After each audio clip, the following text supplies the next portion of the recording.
¿Dios se aira, Sujel?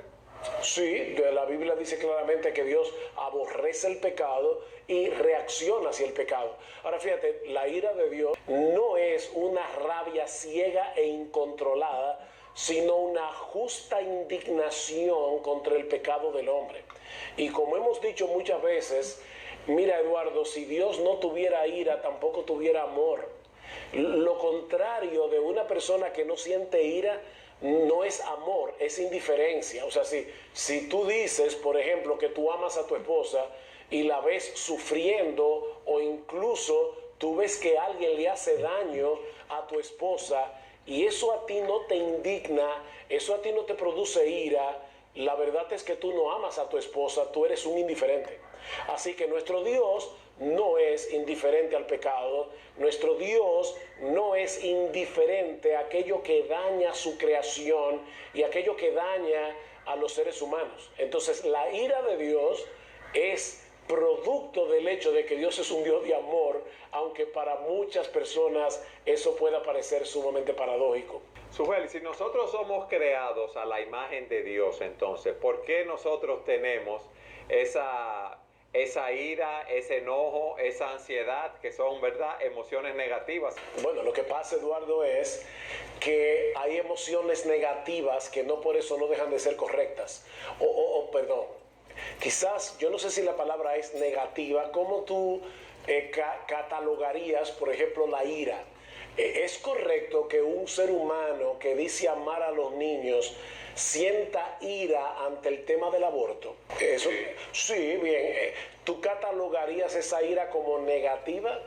O sea, yo sé que claro... No, porque esa ira, Sujel, es un reflejo de la imagen de Dios en nosotros. Dios se aira, como tú dices, por las razones correctas. Nosotros, fruto de nuestra condición caída, nos airamos por situaciones de las cuales Dios no se aira. Ahora, todos nosotros cuando nos airamos, cuando hay un abuso contra un niño, una violación, es fruto de la imagen de Dios en nosotros. Es que ese es el punto. Fíjate, la imagen de Dios en nosotros se distorsionó por causa del pecado. Y es por eso que ahora, tal vez, tú y yo, tal vez sin tal vez, nosotros nos airamos por cosas por las que no deberíamos airarnos, como nos alegramos de cosas de las que no deberíamos alegrarnos. Imagínate que tú estás viendo una película y el director de la película es lo suficientemente hábil como para llevarte a identificarte con el protagonista, que es un ladrón.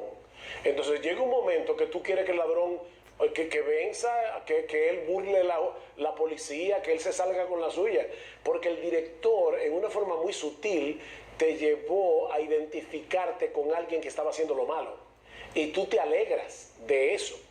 Esa alegría es pecaminosa porque tú te estás alegrando de algo que es incorrecto. La Biblia dice que el amor verdadero no se goza de la injusticia, sino que se goza de la verdad. Así que cada vez que tú y yo nos gozamos en algo que es injusto, tú y yo estamos teniendo una emoción pecaminosa. Ok, Sujel. ¿Cómo podemos trabajar con esas emociones? ¿Cómo podemos controlarlas? ¿Cómo podemos tratar de imitar a Dios en la medida de lo posible en el control de nuestras emociones? Bueno, quizás para poder llegar ahí tenemos que responder una pregunta previa. ¿Cómo se disparan las emociones? ¿O cómo funciona el aparato emocional? Vamos a pensar en el Señor Jesucristo en el huerto de Getsemaní. Pregunta, la angustia que sufría Jesús en el huerto de Getsemaní, presagiando el Calvario, lo que él iba a sufrir unas horas más tarde, ¿era real?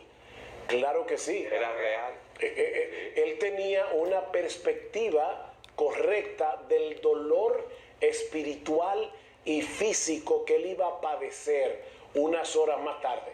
Ahora, puede darse el caso de que una persona experimente una agonía real en su corazón ante la perspectiva de un sufrimiento que no va a llegar nunca. Esa es una de las razones por las que no debemos afanarnos por el día de mañana. Imagínate, Eduardo, que tú eres un hipocondríaco, que alguien que nos está viendo es un hipocondríaco. Una persona que cuando siente cualquier cosita en el cuerpo piensa que tiene COVID y que lo van a internar y que va a terminar entubado en una clínica y resulta que lo que tiene es una alergia. Él estornudó porque algo le dio alergia, pero es una persona hipocondríaca. Esa persona está sintiendo, está experimentando una angustia real. Eduardo, él se imagina en una clínica solo, entubado, sufriendo muchísimas cosas.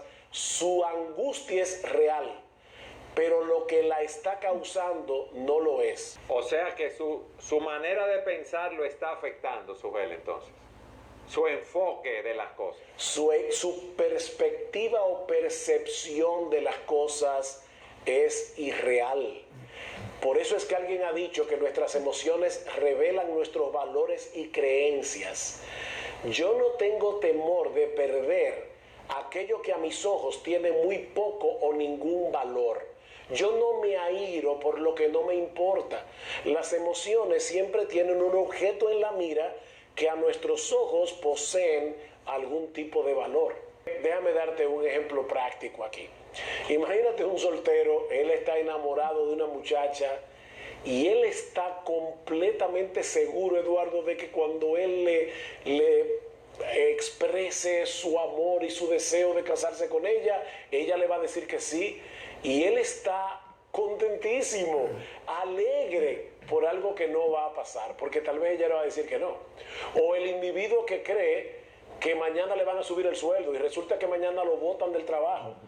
Su alegría era real, sí, pero causado por una ilusión que no era real. Entonces, a donde yo voy es, nuestras emociones tienen que ver con nuestra percepción de las cosas. Ahora, obviamente, Eduardo, tenemos que entender que en nuestro ser eso funciona casi de manera simultánea. O sea, si en medio de la noche escuchas un ruido inesperado, lo más natural es que tú sientas temor inmediatamente. Y no es que tú te detuviste a pensar, imagínate, tú estás dormido, son las 3 de la mañana, suena ¡pum! En la sala de tu casa. Tú no te detuviste a pensar en todas las causas probables de ese temor, de ese ruido, perdón. Pero ese ruido te produjo un temor inmediato por la percepción de que tú estás en algún tipo de peligro. No es necesario que el peligro sea real para sentir temor. Basta con que tengamos la percepción de que podemos sufrir algún tipo de daño y eso va a disparar en nosotros la emoción del temor. Y como te decía, lo mismo ocurre a la inversa. Tú puedes pensar que algo bueno te va a suceder. Es probable que el objeto de tu esperanza sea una mera ilusión, pero la alegría que tú estás sintiendo es una alegría real.